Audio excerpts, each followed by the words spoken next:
ഹൗസിലപ്പോൾ ഏറ്റവും പ്രധാനമായിട്ടിന്ന് സംസാരിച്ചുകൊണ്ടിരുന്നത് നമ്മുടെ ബിൻസി അപ്പാനിശ്രത് റിലേഷൻ. അതായത് അവരൊരു ലവ് ട്രാക്ക് പിടിക്കുമായിരുന്നോ എന്നുള്ള സംശയം. അതിനു മുമ്പ് തന്നെ ബിൻസി ഔട്ടായിപ്പോയി. അപ്പോൾ അതിൻ്റെ ഒരു സംശയമാണ് നമ്മുടെ ഷാനവാസ് ആദില നൂറയുടെ അടുത്ത് സംസാരിക്കുന്നത്. ഷാനവാസ് പറയുന്നുണ്ട്, നിങ്ങൾക്കിത് മനസ്സിലായില്ലേ, നിങ്ങളിവിടെയുള്ളവരല്ലേ, നിങ്ങൾക്കിതൊന്നും ഇത്രയും കാലമായിട്ട് മനസ്സിലായില്ലേ, പോയപ്പോൾ കണ്ടില്ലേ അവർ ഹഗ് ചെയ്തു, അങ്ങനെയുള്ള കാര്യങ്ങളൊക്കെ.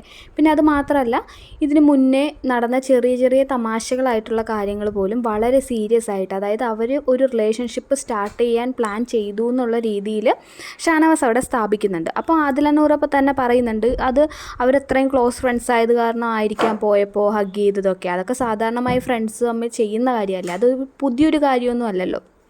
അങ്ങനെ അപ്പോൾ ഷാനവാസ് പറയുന്നുണ്ട്, ഇല്ല എനിക്ക് അങ്ങനെ ഭയങ്കര സംശയമുണ്ട്, അതുകൊണ്ട് ഞാൻ അവനെ പേടിപ്പിച്ച് നിർത്തിയിരിക്കുവാണെന്ന് പറയുന്നുണ്ട്.